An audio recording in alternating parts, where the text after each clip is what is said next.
What is up, everybody? Good to see you all on this lovely Sunday evening. Hey, man, I got a good crew here tonight. Where the hell are you guys? Everybody's coming in late tonight or what? Holy shit. Anyways, thank you again, as always, for dropping by on your Sunday nights, for taking the time out to come see the show. I really, really appreciate it. Tonight, as some of you, or most of you who have seen the thumbnail for the graphic for the video, have already seen. Some of you may be wondering what the hell we're talking about with the episode about nothing. And that's because we're all here to talk about nothing. Not really. Truthfully, what it comes down to is we wanted to experiment, or I wanted to experiment with a episode where everybody comes in cold, nothing pre-planned, nobody has spoken to each other ahead of time, no topics have been discussed. And yeah, I mean, I got that idea just from, a lot of you guys know I've already explained it before. I have chats outside in the park with my buddies. We call each other just to say, hey, do you want to go outside and chat? And we don't discuss ahead of time what we're going to chat about, obviously. And so I just wanted to try to do the same type of thing here and see how it goes live with an audience. So without further ado, let me bring in my guests. First, you guys, all of you pretty much know all these guys. My first guest is the first guy who actually agreed to come on. And here's the interesting thing. I didn't actually ask any of these guys. I didn't have any of these guys in mind to actually do this tonight with me. It just so happened that in conversation, I brought up my idea for this episode. And when I said it, I was speaking to Jeff. Here's Jeff. And hey, Jeff. Hey. As soon as I brought it up, Jeff was like, oh, I'll do that one. I'm in for that one. So I said, really? Because I really expected that I'd have trouble getting people to do something like this, So when a show with no prep work where I don't have to do slides, I'm in. Yeah. Well, that was the catch for you, right? The hook. But all right. So my second guest, after only 3 weeks, because you guys love him so much, we're bringing him back. The man himself, Eranga. What's up, guys? And this time I didn't fuck up your entrance this time. No. I didn't even try an entrance because I figured you'd fuck it up for me. All right. And last but certainly not least, of course, very, very thrilled to have my third guest. He has not been on my channel as of yet, of course, but he's my good friend and my tech mentor, YouTube streaming mentor, Kavi H. What is up, Kavi? You had to lie to the audience twice about not being on your channel? I mean, come on, man. All right. Does anybody not remember the first live art drop sale on Ruben's channel more than a year ago? Don't say a year ago. I'm counting from the relaunch since that was the only. Okay, I got you. This is network TV now. That was just a pilot. That's it. There you go. You can't have a show about nothing without somebody from New York invited. Is that right? That's. I'm here to represent Costanza Nation. Okay, Costanza Nation. That's why I'm here. But no, it's good to be on with you guys. Obviously, we all know each other. I consider all you guys friends in the hobby. I can't wait to see you try this with 4 guys that don't know each other at all. And I'm absolutely say to each other. But, yeah. That I may try it out. Who knows? You should. I like to experiment, so you never know, right? So I'll give it a shot. But so you guys watching, just to be clear, we literally none of us have spoken to each other. I individually had been speaking in conversation with each of these gentlemen. And like I said, with each of them, I happened to bring up my plans, things that I had on the go for this channel. And when I mentioned actually with Jeff first, and then when I mentioned I was talking with Eranga, and I mentioned the idea for this episode to Eranga, he also exactly just like Jeff reacted. He was like, "Oh yeah, I'll do that one. I'm in for that." And again, I was like, "Really?" I really truly expected nobody to want to do this. So So that was cool. So of course, when these two guys said they'd be in, I'd be okay. So let's make it official. You want to be in? Yeah. Okay, it's done. And then lastly, Kavi's been really, really busy in the last several months, but we've been talking again. Brought up the idea of this episode. Told him actually that Jeff and Eranga had decided to do it with me, and he was cool with it, and he was in, and so it was just.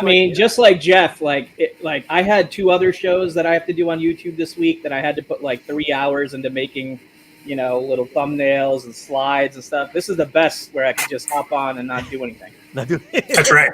Yeah, no joke. So, well, that was the thing. That's what I figured. For I didn't think about that at the time. For me, it was just like, a lot of, because look, my experience with this is that like I'm reaching out to a lot of people to, hey, do you want to be on my channel sometime?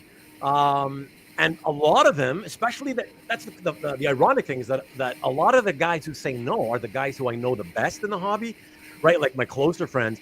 And so I found out pretty quickly that it's like a lot of people are just not comfortable being on camera, shy, or, for work reasons, they just don't want to be involved with it, whatever, So it's tough just to get people in general. And so then, of course, imagine you speak to those types of people and say, because they will always ask me, I don't know, like, what would we be doing and talking about? And if I'm saying like, well, that's the thing. So my next plan for the next episode would be to do a show where we don't know anything. We just show up and we talk, and then they're like, yeah, I'm definitely out on that one. Yeah, it's perfect. Like not knowing anything is like my base mode. Yeah, same. Yeah. Hey, just real quick, Ruben, not to interrupt you, but like, are you guys hearing like a buzzing? I am hearing this. It's like Okay. it sounds like a distant vacuum cleaner. Like a vacuum cleaner. Yeah, actually, me too. And I thought it was you guys. Is it me? Jeff. Is it me? I'll mute. Hold on. Jeffrey. No, why did both of you mute at the same time? Okay, I'll unmute. Hold on, you guys. Is it me? It's Jeff. Dag nabbit. Oh wait, it's gone now. Jeff. Is it? It is. Yeah, it's gone. Oh, all right, great. I'm not Yeah, going to move from this Yeah, it's position fine. for the rest of the show. Hey, David Barr. Anybody on live David? chat outside? Well, obviously the live chatters can answer you, but David, let me know where you're from. It sounds like you may be from outside North America. So I hear it again. So Yep, Jeff's Roomba's back. Oh, but it just went off again. Oh no, it's there. Hey, you guys in the live chat, you viewers watching, can you guys tell us in the live chat if you guys hear this constant sort of hair dryer? Well, Jeff muted, so I don't think we're hearing it. I'll just mute in and out. Oh, bummer, Jeff. Yeah, But also, he'll be but all also right. thanks. He's just got to hit a button and then hit another button. I think. Yeah, We'll make the it. problem is that I'm doing it at home tonight, where normally I'm at work in my office, and I've kind of got that dialed in, and now everything Right. is new and different. Oh, Nice. Australia. Thank you for tuning in, David. Thank you. That's awesome. Love it. I did see, Brian, I have tinnitus, or some people say tinnitus, so I always hear a buzzing. Me too, I have that. Thank you. Yeah, at least we're not alone. Who says tinnitus? Believe me, you know what? Did you get that? Did you get that from motorcycle riding? Canadians. No, I don't know where I got it from. Canadians. I don't know where I got it from. But actually, Eranga, actually, believe it or not, a medical professional corrected me. I was like, really? Tinnitus. Yeah, crazy, right? It's Really? like, who would say it that way? A doctor from the A UK. Canadian medical professional. Was there a root cause of your tinnitus? Was it motorcycle related, or what was it? Hey, listen. Tinnitus is actually it's not. It's one of those idiopathic things where they don't know what the cause is. Mm. Yeah. So nobody knows. Okay.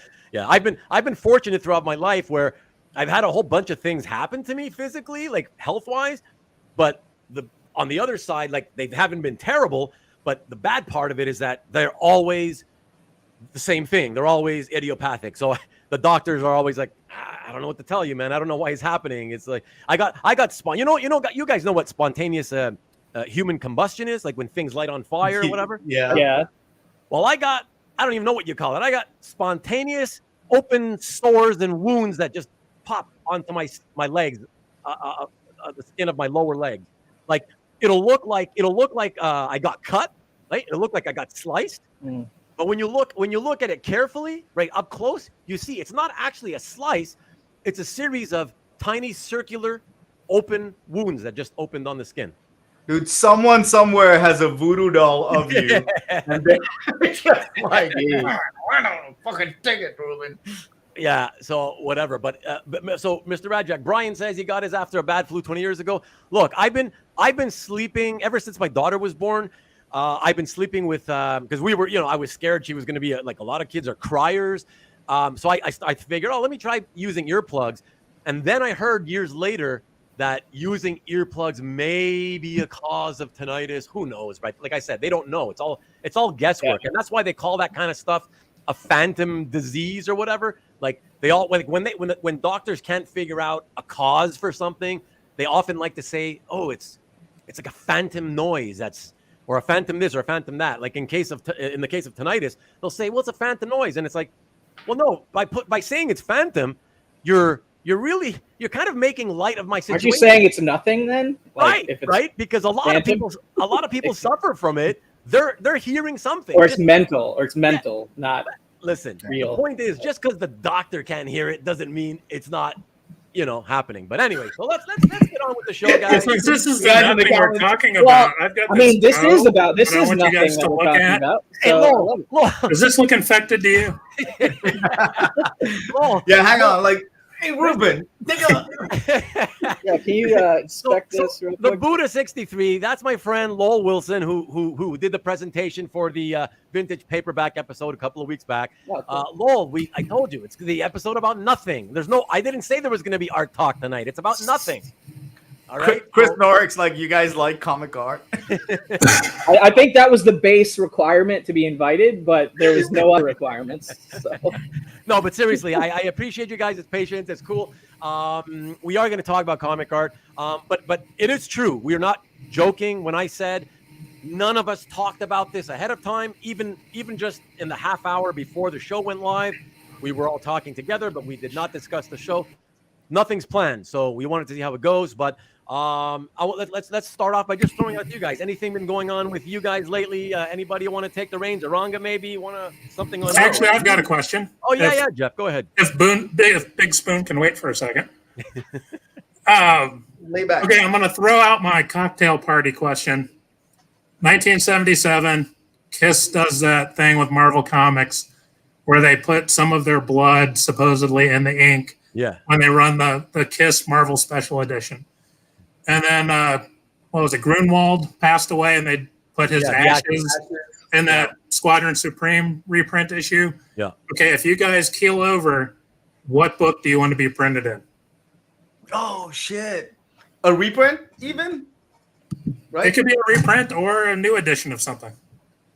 Oh, snap. Man.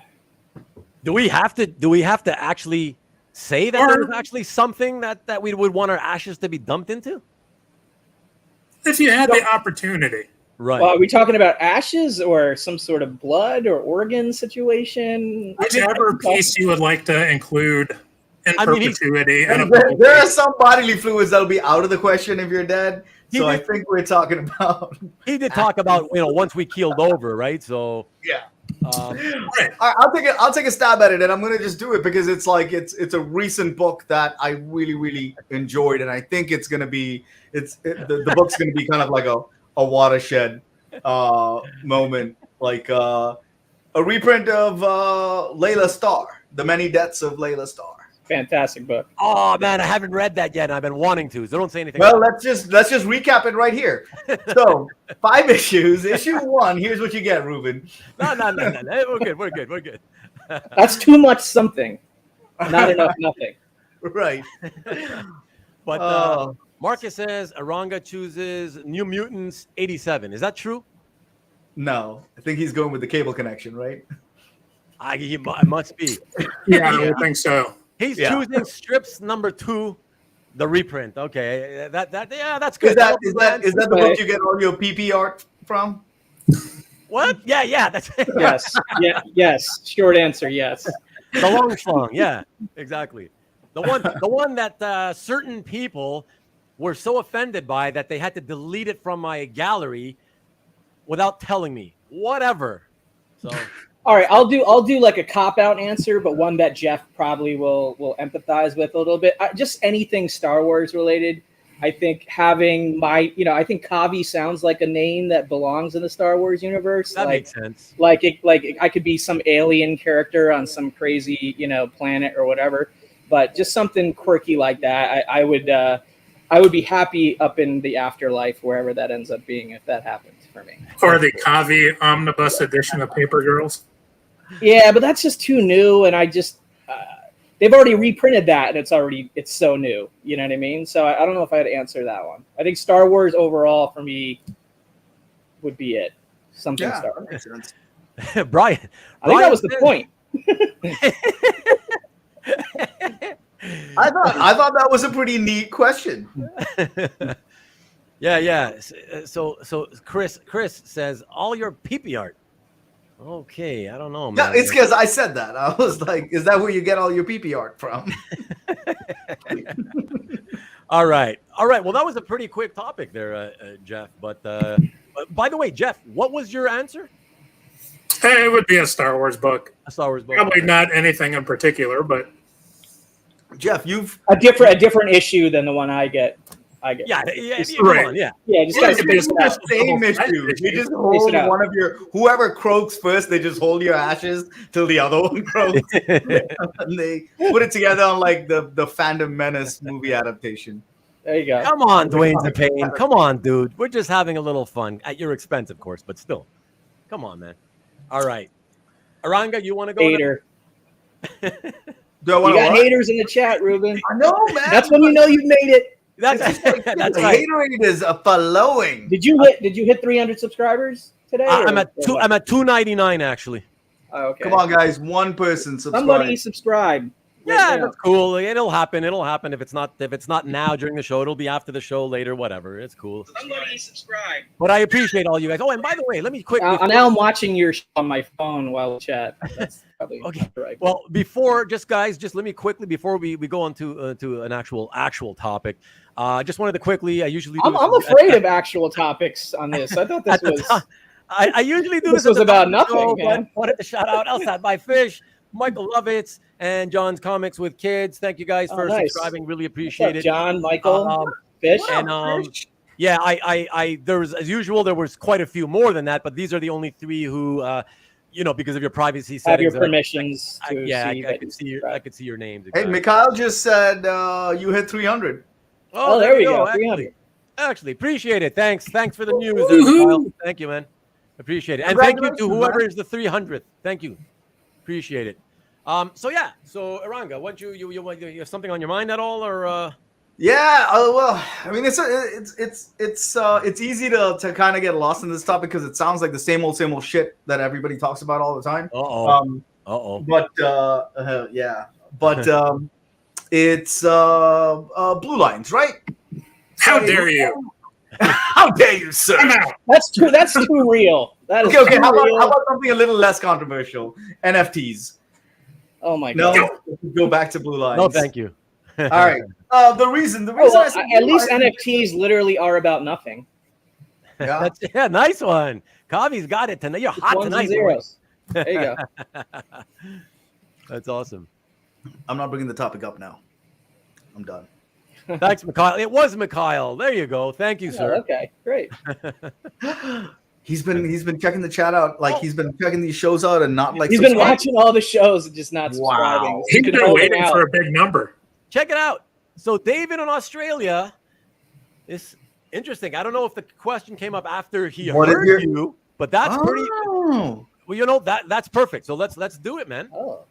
All right, so now it's somebody else that's posing it. That's more. Yeah. So now I'm going to talk about it. Yeah. Okay, but what is your issue with the blue line thing? Precisely. My issue with blue lines is when everyone treats all fucking blue lines like it's the same thing. Right. That's my issue, because there really are a bunch of robots walking around where you say blue lines and it's just one thing, right? Where in reality, you get the blue lines where there's a separate penciler and a separate inker. You get the blue lines where there's only digital pencils and Yep. physical inks. You get gray lines. You get blue lines where it's the penciler does his work either digitally and then prints it out and then either light boxes and inks or finishes off inks. I'm just really tired of people just automatically knee jerk referring to everything. Right, or just straight up blue pencils, which blue pencil. I mean, non-repro blue pencil, like that was a thing. Pencilers used it. Pencilers would use the blue pencil as well as HB pencil. Yeah, like I got an Ernie Chan page from the Bronze Age, and it's filled with all this blue pencil behind the yeah, line but work. let me throw this back for a second to you, Eranga. So out of all those, because clearly you're aware of all the different ways that in the modern era that comics can be produced, right? But you brought this up, so I want to know, since you brought it up, I want to know, on any of those methods, do you yourself personally have a problem with where you say, "Oh, I hate those kinds"? I don't have a problem with any of them because ultimately. But here, let me clarify. In terms of collecting, I'm saying. I'm getting there. But I don't have a problem with any of them because ultimately they're being used to create a fucking comic book, which is the point of making comic art. Right? That's the point of making comic art. So I don't have a problem with any of it. In terms of my collecting habits, I'm kind of on the fence about picking up blue lines where there's also a pencil copy that exists, unless I could get the pencil copy at the same time. I don't like the idea of owning OA where there's a whole other thing that somebody else kind of owns. It defeats a little bit of the one of one proposition of owning OA. So I have a pencil page that's out there is not the published art. Correct. The ink page. But this is just like a mental roadblock that you have as a collector, right? Like to not when art is split up that belongs together. Yes. Yes. Right? I don't like. I mean, the whole journey of OA or with OA is holy shit. I own this thing that's like one of one. Yeah. Oh no, actually, I own the inks and they're the pencils. But it can also kind of sort of apply to when you just have pencil art, right? Like, okay, I got the pencils, but some mofo out there owns the inks, which is closer to the finished published version of what I own. So it muddies the waters for me, both from an aesthetic point of view and from a hobby. Like you want to be. Or it's the reverse, and you get the pencils, and it was digitally inked. Sure, they scanned the pencils and then converted in Photoshop. Right, but let's you know what? It's probably a good idea if we maybe we tackle each version for a moment and speak about it, right, and get our opinions, right? Okay. So because I see like Ilya says, so blue line inking is buying the inker, not the penciler. So now is this is where not necessarily. Unless the penciler is the inker. Okay, yeah. So here's where my issue is, and this is the more traditional blue line, right? The penciler sent the penciled files, right? The file of the pencils to the inker. He printed them out. Okay, and then he inked over that. And so the pencils are on another board somewhere. Okay, fine. That's the more traditional method of doing this whole thing, right? So you're saying, Ilya, that you're buying the inker. So what in effect you're really doing is, in terms of the original media involved, you are only getting original ink, right? The ink is the only original media on the piece of paper, right? But let me throw this out to you, Ilya, and everybody else who thinks like Ilya does. I used to be an old school guy, right? I was like initially all against the whole blue line thing, whatever. I flipped my way of thinking now, right? Now my argument is this against what you're saying, Ilya. This is my argument: is if you take all the art that had been produced for comics, in the era before blue line existed, right? Before the technology existed. So in other words, what we all call traditional art, right? Inks over the graphite. The reality is, when you buy that art, all that art that you own that is done that way, that was done that way, the only media, the physical original media on that piece of paper that you own is also only the inks, because the inker obliterated the pencils. You will never have any sort of technology that will ever enable you to lift the ink off those pencils and allow you to access them. So they're gone. Okay, you can console yourself and say, well, okay, but at least I know the penciler, at one point, he did hold that board. He had that board and he penciled on it. So the pencils were there at one point before the inker got to them. And you're right. You are right. But the point is, the pencils are no longer there now. They're no longer except there. for that little bit where he changed the position of the elbow. Yeah, a few straight pencil lines, but no, you're not buying original art for the straight lines that didn't get erased, right? So that's my argument to that. So, but it's like Kavi says, it's your inability, and it used to be mine too. We get so stuck in our old ways of, well, that's the way things have always been done for like 60, 70 years or whatever. I just don't want to hear about anything else. That's just how it is, and that's how I like it. And it's okay if that's what you like, but you cannot actually make the proper argument and say that you have pencils and inks. What you have there are the inks and the board that had the pencils at some point, but they're not there anymore. Well, you've been Ruben. I mean, you've been collecting / dealing for 25 something years or whatever, right? Like, I mean, I know Eranga is relatively new in the hobby. I've only been collecting like 4 or 5 years. So the existence of blue line pages as an option as a consumer of buying original comic art pages, published original comic art pages, has been there from the get for me, right? So it's not a transition, and for Eranga, I would imagine it's just a matter of, first discovering what it was and then considering them, in your own head as a collector, like, what are you comfortable with? So, like, from an early standpoint, I was always comfortable with it if it's an image that I want in my collection, and especially if it's the only quote unquote art or OA available to represent that, or that title or that issue or that page or that image,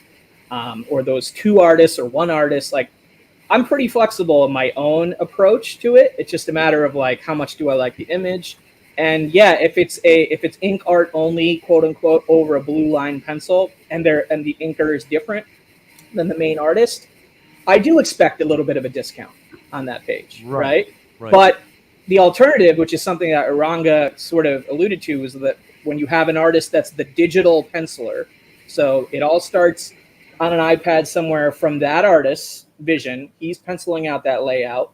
That artist goes off and prints that off onto a comic art board, and then they ink over themselves. I just see that as the original art. I don't even for me, the word blue line gets evaporated for me on that piece, because it's all seamlessly one production process to lead to that final OA page. There's no other pencils on another board somewhere. Yeah, there might be some iPad file or, in some program or whatever representing those pencils, but I'm not going to pay money to get an NFT of that, right? So for me, the Cliff Jang Paper Girls artwork, which falls under this exact same category and something that I collect majorly within my collection, that's original artwork. I don't look at it any differently than a quote unquote traditionally penciled and erased over by the inker after they're done inking it, right? It's one guy doing the whole process, and I get that final page, and that page represents this moment in the story that I'm a big fan of. I'm good. So that's just me. Look, I'm reading. There's other nuance, but for me, that's I'll much more freely go after a page like that than I will a page which is our traditional understanding of what a blue line page is. Right? Yeah, the whole point with where I'm going with this is not, if you don't like blue line art, you don't like it, right? There's a specific reason you don't like it, whatever it may be. But lumping all blue line art as like the same thing,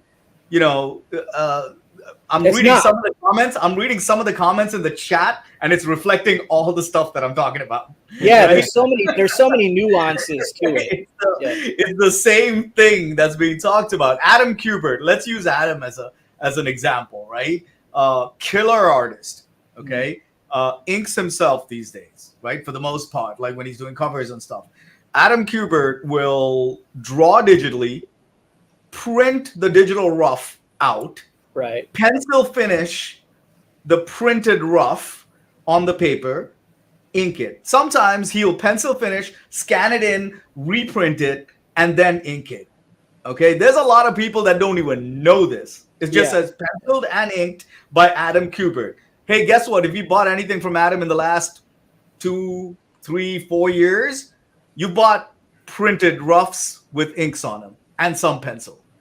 So there's you can draw a hard line in the sand and say no blue lines. I mean, at that point, to me at that point, and this is going to sound crazy, but that to me it becomes mixed media at that point. It's like this guy's process is so custom because there are literally three different kind of things going on here on this final product. You've got some printing, you've got some post-printing penciling, and then you've got legitimate inking. That's like a mixed media piece, in my opinion.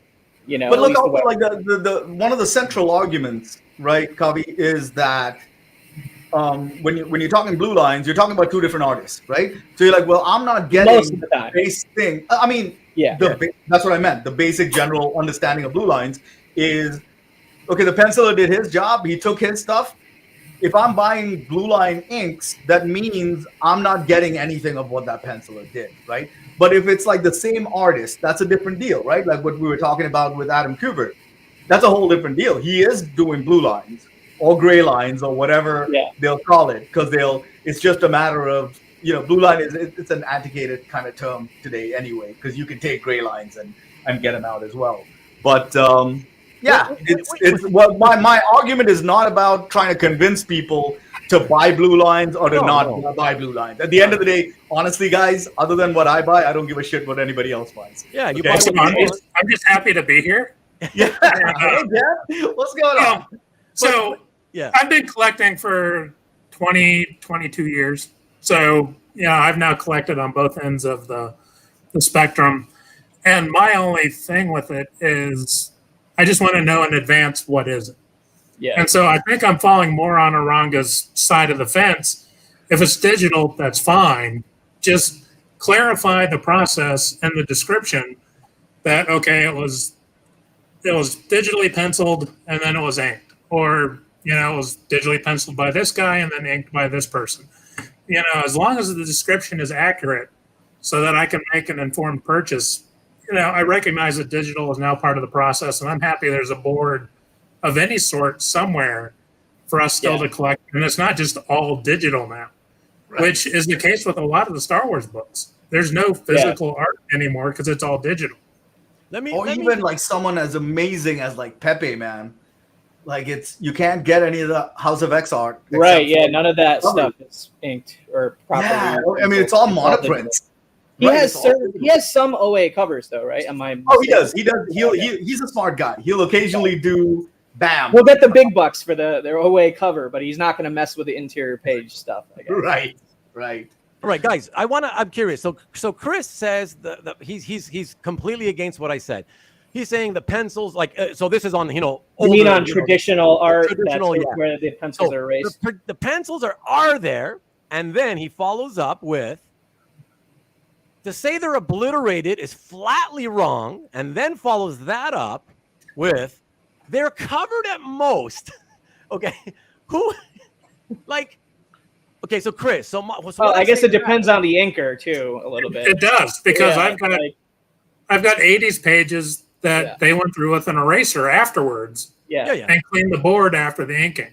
Right. And so in that instance, there probably isn't. But then I've got others. I've got a Droids page that John Romita Sr. blue penciled, on the page, and then Al Williamson inked, and you can see little areas where the blue pencil sticks out. Same example. I just want to say to Chris, Chris, if they're only covered at worst, then let's get together. You and me privately, we'll have a little web chat. You can show me some of your older artwork that's done that way, and pull it up to the camera and show me what the pencils look like by uncovering the inks. Okay, just uncover the pencils and show me uncover the pencils by removing the inks and show me the pencils. Then I believe you. Then I'll agree that they're covered at most. I don't think you can say they're covered at most if you can never access them ever again. They're gone. All you have is the ink. The layer is there, and there is probably some way that you can do a X-ray fluorescence scan or something and actually detect the graphite because it is chemically different than the ink. But to the naked eye, they are covered and therefore not visible. So obliterated. Why don't you send a StreamYard link to Chris right now, and the three of us can sit back and watch you guys argue over it for a little bit. Hey, I for one am itching to get back to our Seinfeld retrospective, the best episodes of Seinfeld of all time, about nothing. Shout out to the parking garage episode. I think that's that's got to be, you got to get some love for the parking garage. But thank you, Comic Art Boston. And in a word, Eranga's view is the most nuanced one. Oh, Comic Art Boston. I don't know that that's a compliment. Gracias. Okay. He didn't exactly say that was. Nuance doesn't necessarily mean best. Yeah. I'm gonna, in this instance, that means you have the most opinions within one opinion that one listen. In my head, my opinion is the only one that counts, and I think that's what Comic Art Boston was trying to say. Like, mine was the best. Suck it, guys. Okay. This is a little too much something for a show about nothing. I'm sorry, but I didn't sign up for a Blue Line show. Yeah, but so Lowell, it sounds like Chris would need to be in on that page. Is the only thing that appeared on the published page. I understand all the huff about the various stages, but ink published art is what was intended. Well, yeah, but that argument is it only proves what's truly something that you can't disagree on with that statement is that what you can say is the inked board. Let's say there were no graphite underneath, right? Let's say it was blue lined pencils.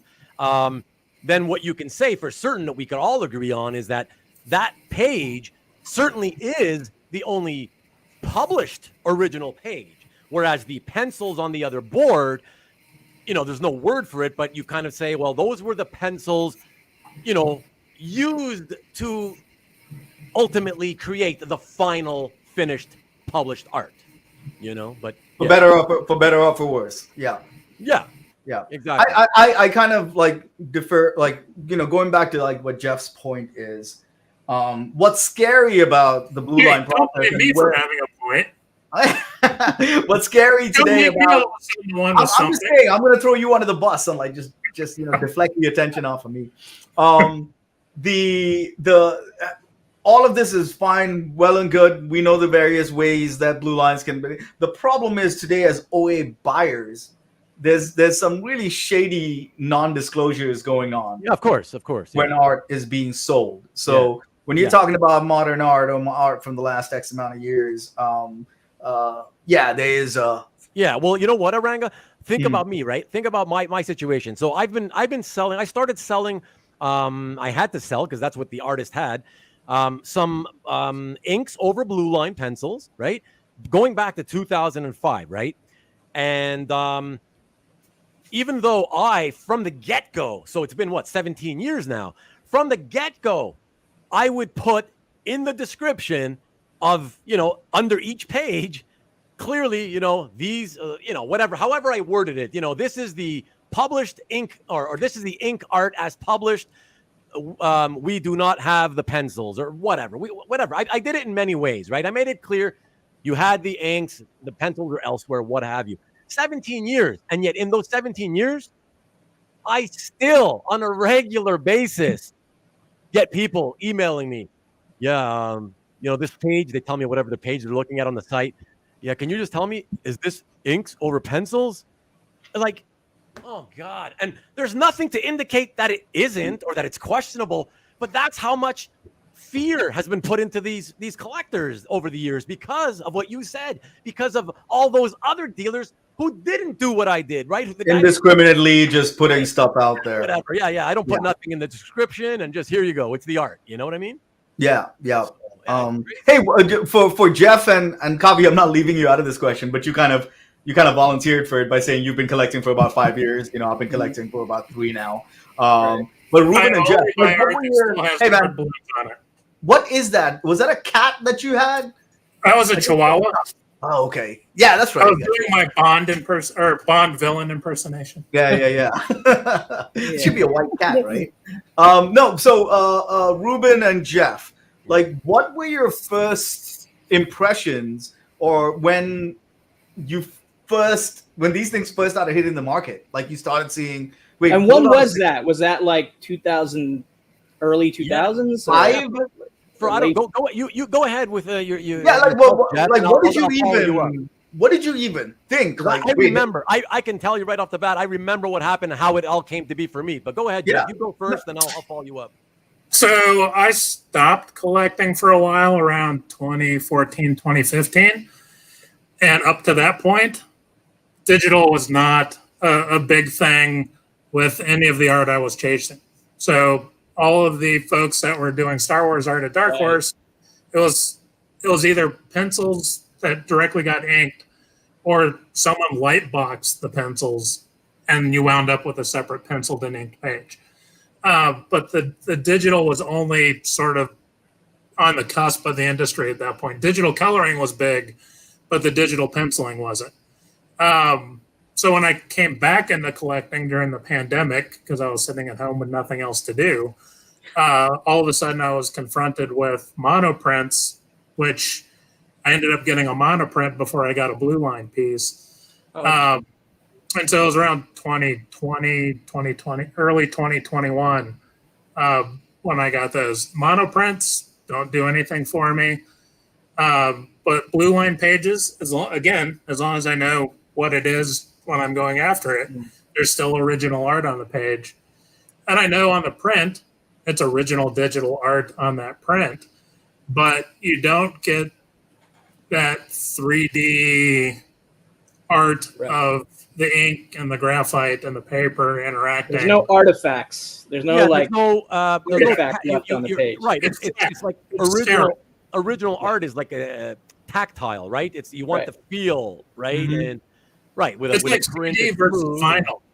And But now we even go back to left turn. but like, even with pencil, what I like is if the penciler had erased something and corrected something, you can see the indentation of the previous pencil line that he tried to do on the page. I love seeing that kind of stuff. Yeah. It's all part of the process, right? Right.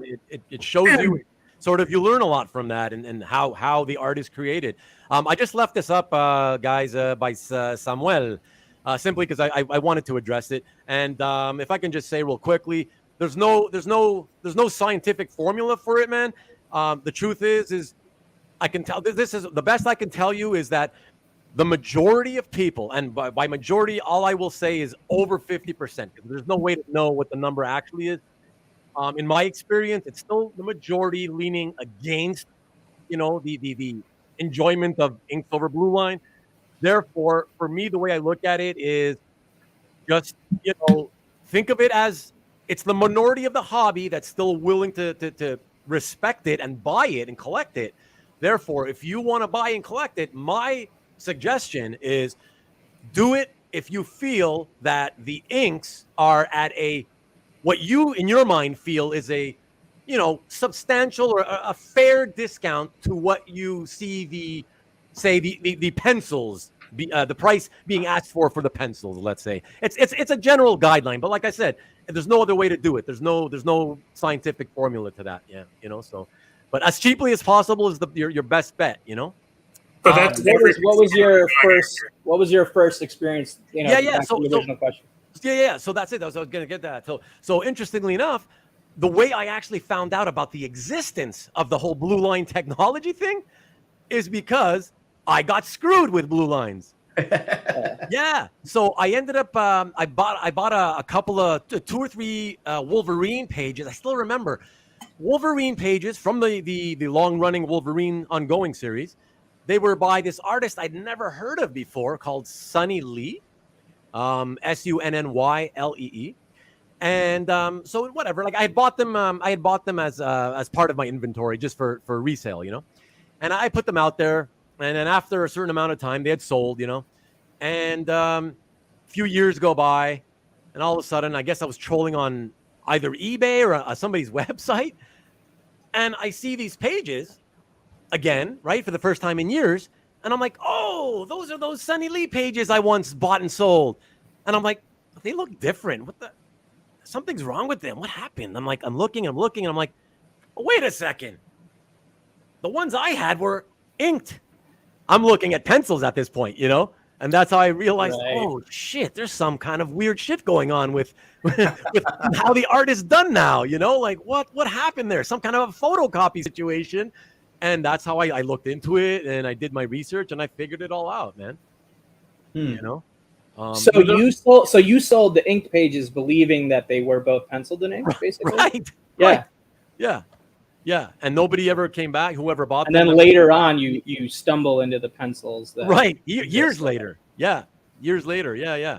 And it was crazy. So, but that's how I learned. And then, I did my research to find out all about it. And that's how I became, I came to sort of say, wow, okay. At first I was against it, right? Like a lot of people still are today. And then the more I thought about it, I just sort of slowly but surely changed my way of thinking and felt like I'm at that point now where, like I said on a recent episode, I go like, if you think of the, for ages, this industry has been described as being, the assembly line process, the way the art is created. It's the assembly line, right? Penciler to the inker, to the letterer, back to the inker, And so I tell people now, the way you can really look at it, honestly speaking, is if you think of the pencils as a guideline, they're a guideline for the inker. If you think of it that way, because that's not false, they really are a guideline for the inker in the assembly line process, right?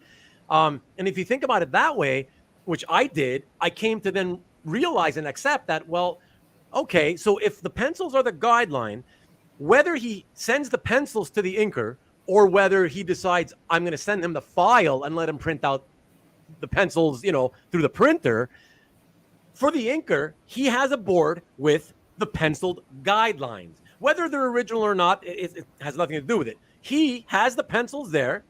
Then when he inks over them, the finished product ends up looking, assuming, he's an inker who respects the penciler's style, the finished product looks like the penciler's work because it is the penciler's work. It's the penciler's work and the inker's work together. It's just that the original graphite guidelines are out there on a separate board elsewhere. That's what I say. And like you said earlier, I don't know if it was Eranga or Jeff, one of you said that, I think it was Eranga, that you're not trying to convince anybody to start buying blue lines. Me neither. Yeah. But I do want to try to educate and sort of open the minds up to a new way of maybe seeing what this way of doing art can be. You know what I mean? And like I don't again, everyone's assuming like I'm trying to convince people to buy blue lines. For the most part, I don't own any blue lines. Okay, I just don't. I mean, I'm not saying I won't at some point. I mean, there's been quite a few times where I've been like, oh, okay, I'll just kind of get that. I own a cover where I have the blue line inks too. Okay, it's also one of my. It was one of my easy ways to sideswipe a situation where the penciler is kind of a dirtbag, but I love the inker. He's a really sweet human being. And so I just bought the final cover from the inker. So no money went to the penciler. So screw that guy. But I really like the inker and he's a sweetheart. And so he got my money for it. So, so I'm not necessarily trying to one way or another say, come buy blue lines like me. I don't really own many blue lines. It's not my thing. But I'm also not of the opinion that I'll never buy them. I mean, I think the education process is still ongoing with newer collectors and even older collectors. I mean, I think just the word in itself probably needs to be changed from blue line to printed lines or something more directly representative or descriptive of what it would certainly help, right? The vocabulary needs to evolve. Vocabulary definitely needs to evolve. Yeah. Well, you know what, guys? Though, very true, right? It absolutely needs to. The problem is, like you said before, like what happened with me with those two Sunny Lee pages. I got them from one of the most well-known dealers in the hobby. But the thing is just because you're a dealer, right, and you've been around a long time, doesn't mean you know anything about art. It doesn't mean you ever studied art, or you know what I'm saying. So that's the problem. That's part of the problem too. If the people who sell the art, whether it's a dealer, a collector, the artist, whoever, right?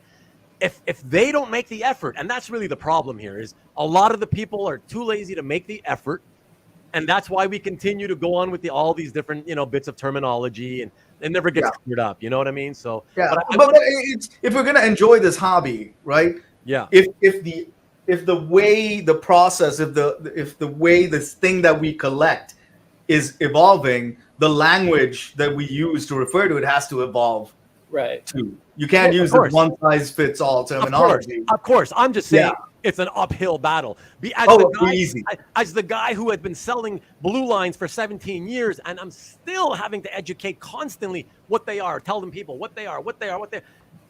Clearly, it's an uphill battle, right? But I keep doing it. But I would have hoped that at 17 years ago, I would have hoped that, hey, I was thinking, man, if I just make an effort and I educate people over the next 2-3 years, I think people will start knowing what's going on and everything will be cool, a few years from now. 17 years later, here we are, and I'm no further along. And I've educated a lot of people, but there's still so many more people that have come in who don't know, and they just think, well, what's that? They think it's crap because they keep hearing other people say, well, that's crap, So, but guys, I want either of you guys to answer this if you can. So Chris is adamantly against me, and that's cool.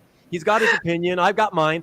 But either of you three guys, just real quick, the pencils under the inks on traditional art, are the pencils? He's insisting they're not destroyed. Are they not destroyed? What do you guys think? I think destroyed is a strong word. Kavi, go ahead. Well, I believe what Chris is saying in the sense of that pencil mark or that graphite mark occurred on that artboard, right? And then an inker enhanced the image around it, and then whatever they may or may not have done with the pencils is definitely a variable, which is what everybody's been saying. Everybody agrees with that, but that doesn't necessarily mean that the pencils are gone. So I actually do agree with Chris. But I think it's just a matter of semantics a little bit as well. Yeah. I mean, there's definitely semantics in play. I agree with that. I guess my whole thing is just that, to me, when you're saying, oh, if it's not destroyed or it's only at best covered up, as he said, well then to me it seems okay. If we just go with common sense, if it's covered, you should be able to uncover it. If it's not destroyed, if something is not destroyed, then it's whole, right? It's whole, and we should be able to see it and access it. I mean, to me, I think I have an analogy. I think I have an analogy that kind of supports Rubén, even though I think destroyed is probably too strong a word, right? So if Kavi went to the Louvre and spray painted over the Mona Lisa. Yeah, because that's on my summer 2023 travel guide that I'm building for myself. 2023, we're marching on the Louvre, but the paints are still under there. But Kavi drew I did a sick fancy artifact. Going back to Chris's approach, a restoration expert could remove the spray paint and take it back to the original oils. I don't know that you can remove the inks to uncover the original pencils. No. So, but who's doing that? Chris, the archaeologist has spoken, Chris. So technically the graphite is still there on the board, but it is permanently obscured. Right. And you know what? And Rick says something towards, and I throw this back at you, Kavi, right? So, and this makes my point too, right? Just knowing that there is enough. That's my point. Is when I was saying, I totally agree with that statement. Like every time I go look at my Jack Kirby Captain America page that was inked by Frank Giacoya, I'm not sitting there but I can't see every pencil mark that Jack Kirby made on this. That doesn't mean I have a Kirby. No, I have a Kirby. Right. Yes. What I'm saying is that's my argument for when I say that the reason it's not that I'm wrong by saying that, okay, when you've inked over a copy of the guidelines, right, the penciled guidelines, right, it's technically the same thing as the inking over the actual graphite, right? Because in both cases, The guidelines are gone, right? They won't be uncovered, right? And so what I was saying earlier is that the reason, it's not that I'm wrong, right? It's that the old school guys who they don't want nothing to do with blue line and they just like traditional. It's because of what Rick says. It's that and what Kavi, you said, it's that mental block. It's that old school thing where like, we all know this is what I came up with. This was the historical, traditional way of doing things for 60, 70 years.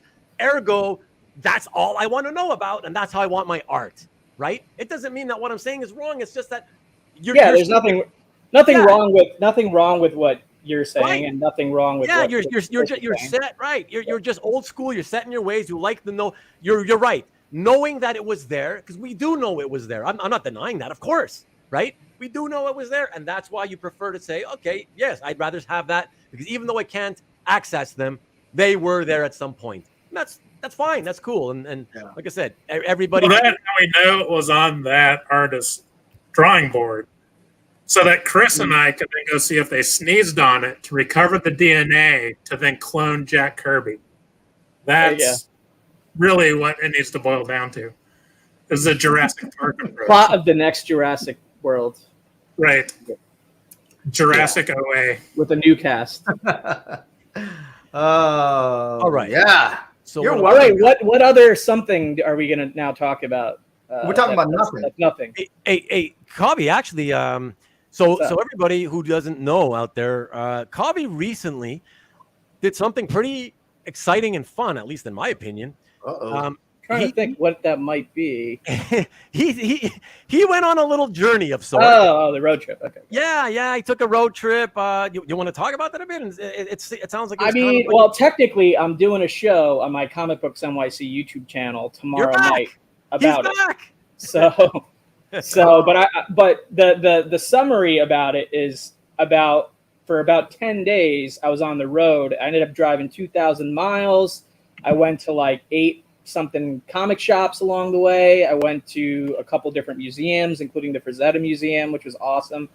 And then I went to C2E2 in Chicago for 3-4 days. Got to hang out with a lot of buddies. Did some major damage, I would say, in Artist Alley for my art budget, but it was fun. It was worth it. It was a lot of driving, and I was pretty damn exhausted by the end of it when I got home. But it was a fun trip because I hadn't been on a long road trip like that in many years. Like even before the pandemic, I was traveling often, but it was usually planes or trains or whatever, not long road trips, driving the country, driving the mountains, like not taking highways, at least on my way there. It was an interesting experience. It was fun. So cool. I'll be talking more about it on my channel tomorrow night, 7:00 Eastern, NYC, and I'll show the haul and all that stuff. For all you guys, by the way, speaking of your Kavi's channel, you can check out a link to his channel, and everybody in the studio right now, we all have links of some sorts for our CAF galleries or YouTube channels or whatever. Right below in the description, you can find all that. So. I just double checked. I'm subscribed to your channel, Kavi, so we're good. But I've been getting no notifications, bud. What's Well, because I haven't done any videos in like a while. Yeah. Maybe I know the story. I'm just ragging on you. I just want to say, Stevie B, you're okay. There ain't no cross contamination thing going on there. You're fine. Just put it all into the same portfolio. You'll be good, man. Unless there's Jack Kirby DNA on it.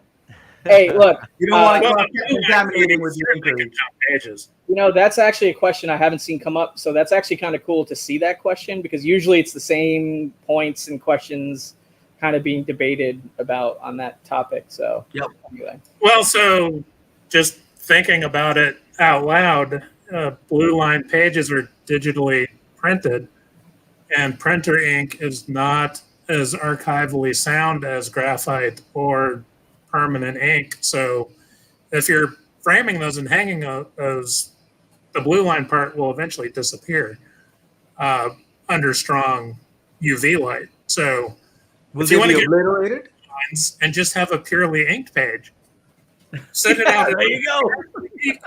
You should be fine. Yeah. So there Yeah, you I go. hadn't considered that. So like if it's just regular printer ink, if they haven't taken, if they haven't been like meticulous about it and use like specific print, I don't even know. Is there archival Well, printer ink? part of that is going to be guesswork.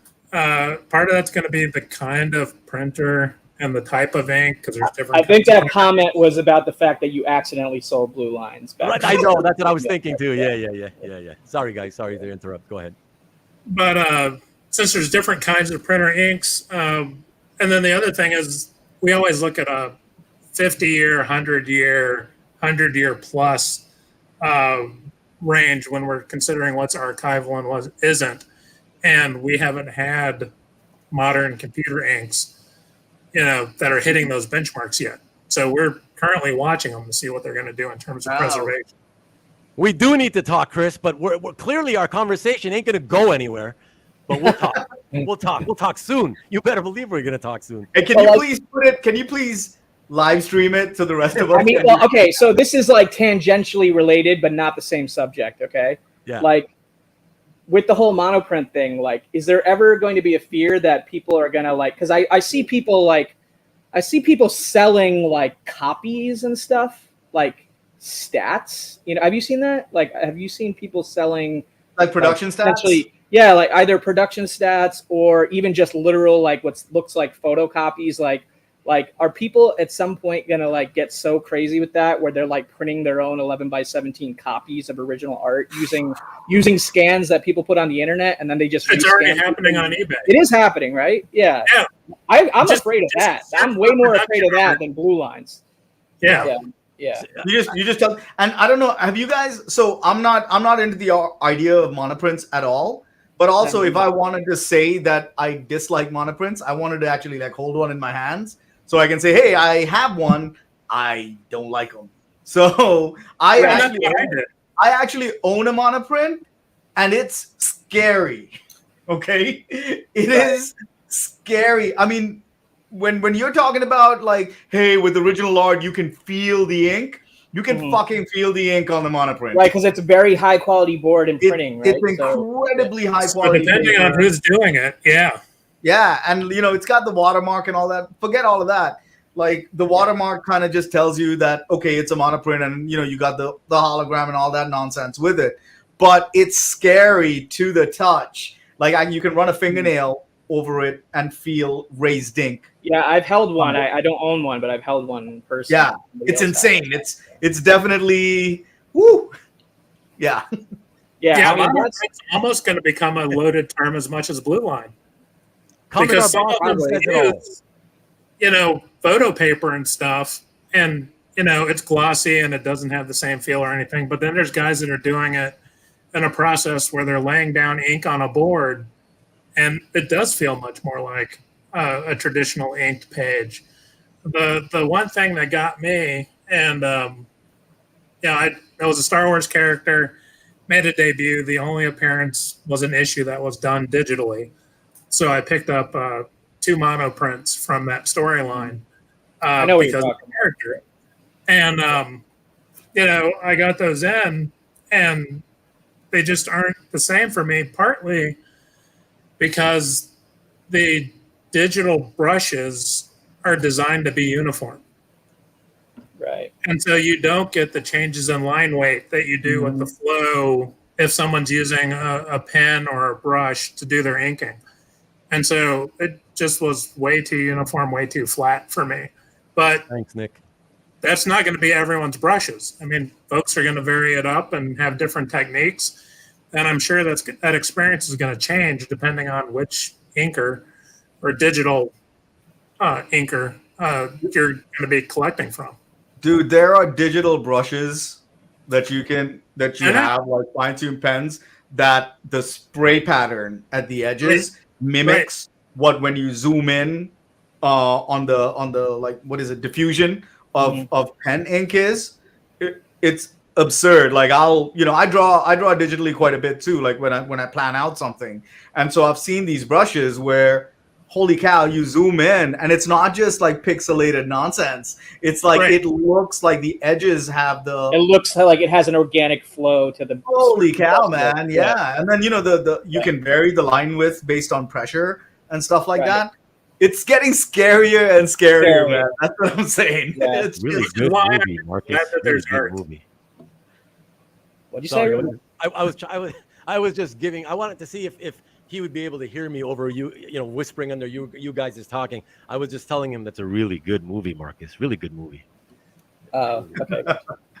is blue is the warmest color of a movie? I Yeah, don't yeah, know. yeah. Oh, okay. Let's talk about that movie. Who's in it? Yeah, I would love to be educated on this movie. I've never seen it. Yeah. He can tell you. Marcus can tell you all about it in the comments, Okay. in the chat. But check out Chris. So Chris is back. He's not lighting up. What if you wanted DNA off the page? I wonder. There's tons of fingerprints. I don't know if that's enough to give you DNA. I don't think so, right? But I bet you Jeff can talk all day about getting DNA off of paper. It's difficult. So, yeah. I mean, the thing is with DNA, it's not going to be the oils from your fingers, which are usually what transfers onto the paper. You're going to be looking for actual skin cells. So that's going to be someone, maybe if you had a penciler who was smudging graphite, to do tones or something, they're going to be leaving skin cells in between the fibers of the paper that you could potentially recover. But I think your sample size would be so small. And typically you need a certain amount of material to work with to be able to replicate it enough to do cloning, which I'm sure is what Chris would be going for. I love that. I love that people in the chat are asking dopey questions about DNA without realizing that Jeff can give a straight answer about it. Only because one of the projects that I'm currently doing all has to do with recovering Native American DNA off of artifacts. So, yeah. Chris says he's in biotech. The answer is yes. I would think that it'd be easier to actually clone the tree that provided the pulp that the paper is made out of than be trying to retrieve the sample of the artist. But at this point, with shotgun sequencing, you're just going to recover all the DNA, and then you can pick out the parts that you want. Holy shit, I did not think like a chat about comic art could get nerdier, but it just did. It did. It did. You mean a chat about nothing? Well, that's what happens when it's a chat about nothing. But that shit is cool, Jeff. That's Hey guys, Oh, yeah. So, Chris, if you're just looking for markers, yeah, we could totally do that. all right, guys, I just wanted to pop up Jason's question here. Jason recently subbed to my channel. Hey, Jason, how's it going? We were just talking before the show. Actually, I told you guys that somebody had emailed me asking questions. He's only been in the hobby about 3 years, and he asked me a whole bunch of questions, right, for newer collectors, which he's already agreed to do a show with me that I'll do with him. So that'll be great. But Jason, I just want to address this. I'm assuming, Jason, that you meant to say on that topic, what is the best way to store comic art? Because I don't really, this is a comic art focused channel, not really I haven't collected comics in 30 years. But comic art. So yeah, folios, framed. Okay. So you're talking about art. Yeah. I mean, there's no best way. It's just that if you're gonna put it up on display in a frame, you first of all, don't have it, don't have direct light hitting it. It's hard to say, but basically folios are fine. Honestly, look, we have a guy who with Jeff here who can sort of get into all the really sort of deep. I feel like Jeff has a 2-hour masterclass about this. Exactly. Yeah, on it. Exactly. The short answer is FedEx box. There you go. I actually prefer like buying tubes and like just rolling them up and making sure Rolling them up tightly. it's easier to store. Like it doesn't take up as much space. I love rolling them up and putting them in tubes. I'm just kidding, Jason, do not do that. Scott's head in the chat is exploding right now. Scott Wingo's like, shut up. I just want to say, You need like a sarcasm button that like comes on the screen. Like, somebody says something. You're fine with Yeah. portfolios, Jason. You're fine with portfolios, but we'll tackle that when we do that show together. All right, but you're Folios fine with are great. portfolios. You'll be okay. Yeah. But if you're gonna hang it, like I said, not in direct sunlight. that's the thing. That's the main thing. But we can get more detail, when we get to that type of a show. Oh, and Ruben, since I'm talking to you at the moment, and you're sort of comic collector go-to for name pronunciations. Yeah. Just recently, I realized it's not Itoya; it's Itoya. Itoya. Well, because if you it's Japanese. If you you figure out where it's coming from, and then you realize, well, in their language or whatever language it may be, in this case, right?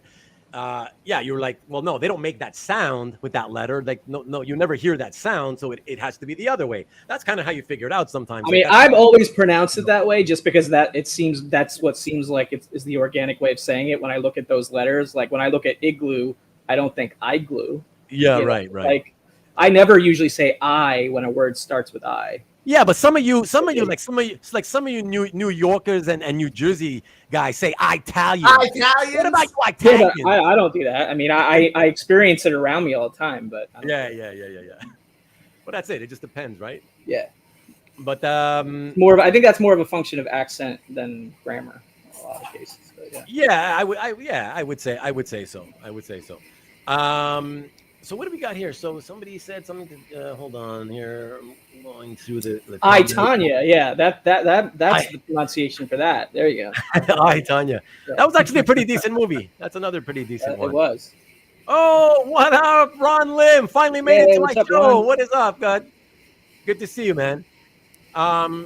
So yeah, you guys, anything else on your minds? Anything else been going on lately? Anybody getting any art lately that you might want to talk about? Or? Well, you said that where was everybody? I think everybody's watching the new Game of Thrones show right now. I think that's like the hot thing. Is there? Tonight. Yeah. Is there another Game of Thrones show coming? It's called House of the Dragon. It's like a 200 years before the events of Game of Thrones, I think. Okay. The House of Sandman. Westeros and Targaryens and like I'm not an expert at this stuff, but yeah. So I think that's like that's the water cooler moment that's going down tonight for pop culture. Oh, really? Yeah. Okay. Yeah, I still have to watch the She-Hulk. I'm kind of looking forward to that. That looks like I fun. like the first. I enjoyed it. I really enjoyed that first episode. It was very enjoyable. Okay, that's good. I also saw only the first episode of Miss Marvel, and I really enjoyed it. But I love that show. I thought it was a great show. I thought it was really well done. It represented brown people quite well, I would say. Brown people in the house. Yeah. Okay, that's good. That's I mean, right? it's also like it's really strange, right? It's let's talk about Miss Marvel. So like culturally speaking, like I'm Sri Lankan, very different culture from Pakistani American. Right, I'm Indian, which is very different than Pakistani, but there are very similarities as well. So many common how we talk to our parents, the family dynamics, all that stuff. So it was very cool to see that on screen. Yeah. That was it. Let's just talk a little bit more about it. Biryani is amazing. Well, I don't want to spoil it for Ruben. I mean, he's got 6 episodes to go or whatever. I didn't even hear that. I didn't hear which show you mentioned. We're talking about Miss Marvel. Oh. Yeah. We're talking about She-Hulk, man. We're talking about like Pakistani Americans and Sri Lankans. We're talking about She-Hulk. Hey, I'm behind. I still haven't even seen the last Spider-Man movie, so that's where. Also, wrapping it back to Paper Girls, I actually enjoyed that show and saw the series before I ever read the comic. Yeah, I found that pretty interesting when I heard from Jeff that he had watched the show and then that the show had inspired him to then like binge read the comic afterwards, which is really that's cool, man. Yeah, within 36 hours of watching the last episode, I read the 700 plus page omnibus just to see how it was different. So that's cool, man. I thought the show was great. I mean, I'm always going to love the comic because it's just ingrained in my head, but I thought the show was really good. Sandman, I thought was an amazing show also on Netflix. Sandman was fantastic. Look, that one I haven't Ruben has to distract. Like we get like 2.5 minutes to talk about the Brown Show, and he's like, "Look at this white book that I have." A white book.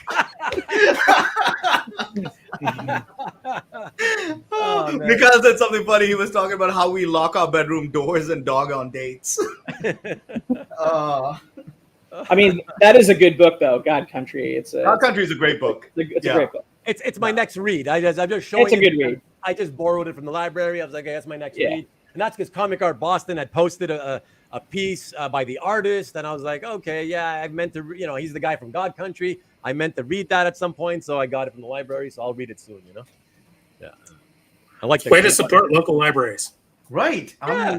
Yeah. I mean, for me, it's really because I prefer to buy stuff. I for years I did.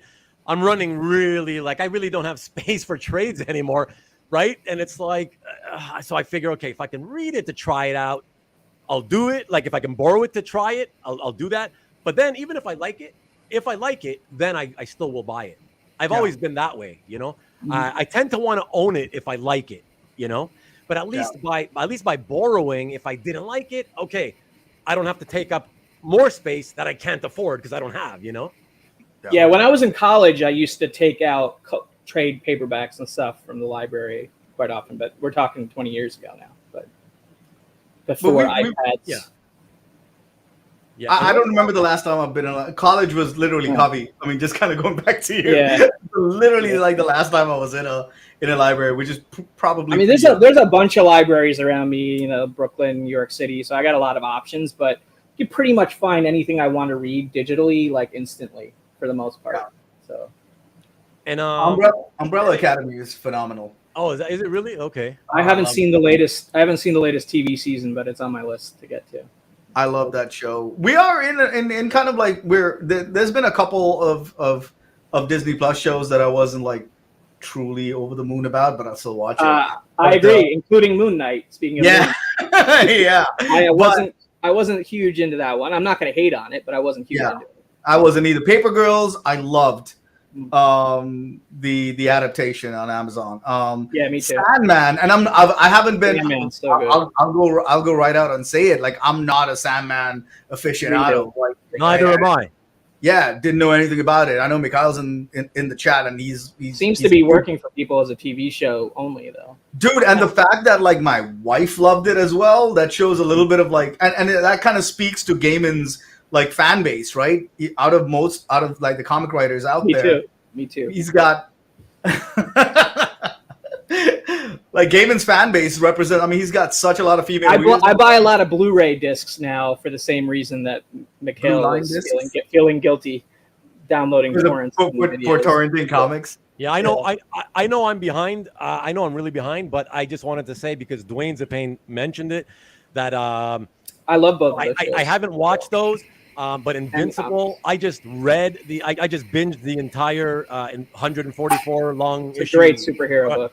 Oh my God, that was like the best thing I've read. Like I would say the most fun comic book of like a superhero, at least the genre, right? That I've read, and I can't even tell you how long. And what's most impressive is that, in my opinion, the quality, it was steady from start to end. I don't remember feeling like, oh, it's dipping now. I'm getting a little bored. Like I loved it all the way through.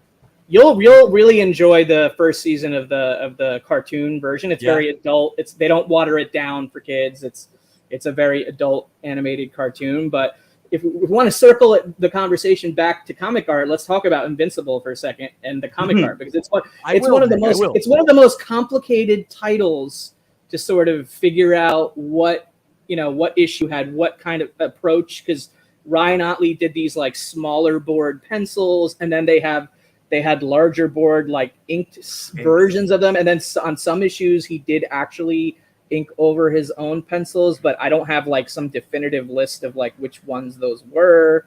There's a lot of people that don't have a definitive list, and that has hundreds of issues. So it's a complicated title for any fans of the title or fans of Ryan Otley, like to figure that out. I would say because even Felix doesn't have all the answers. Yeah, Felix has a decent idea of it, but he's a decent idea. Like if you talk to him, like he's like, hey, there's some of these that I couldn't, nor could Ryan.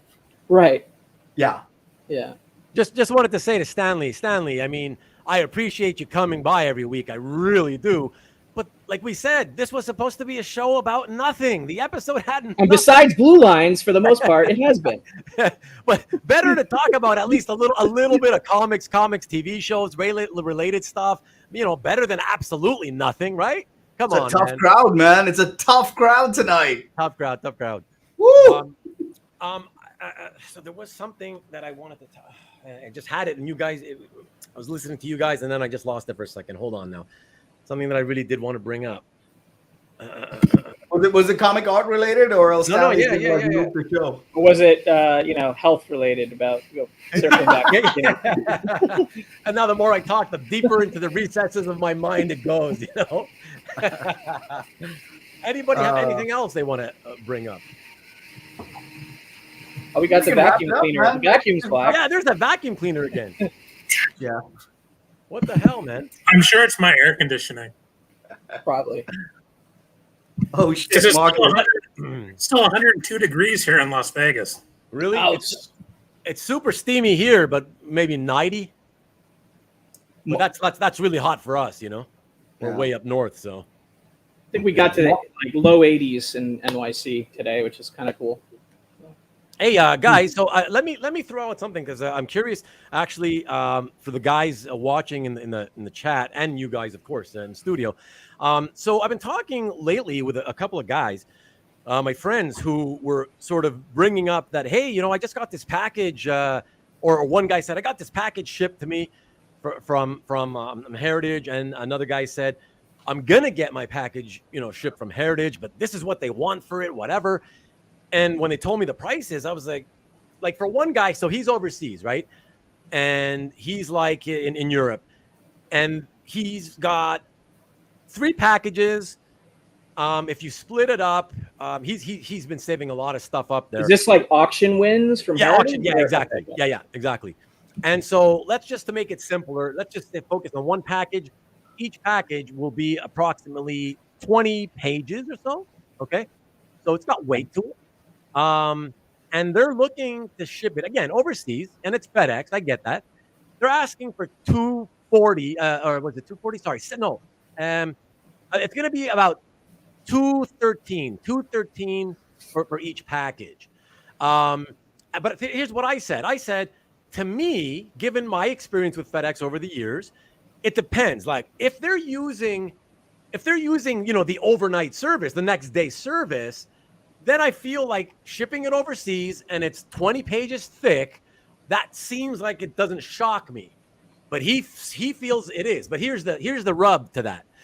He then told me that Comic Link quoted him for the same type of package, $110. So that's the problem. That's the issue here. So it's like, really? But my answer to that was, well, hold on though. You don't know that.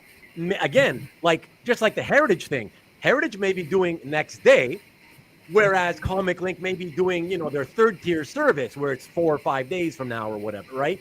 So that's what I feel. I don't know. Do you guys agree? Well, by the time you add in the Heritage, shipper's premium or whatever on top of it, yeah, I know that's not a thing. But I haven't won an auction on Heritage since the signature auction in September of 2021, and we're approaching the signature auction of September 2022 now, right? So that's a solid year of either losing flat out or just, not participating because prices got, for whatever I was tracking, didn't make sense, right? So I've had quite a bit of a cold streak when it comes to Heritage. So I hadn't had anything shipped at all in the last year. So I don't know of any changes. Yeah. My other question would be, what's the valuation on the packages, and is that including insurance?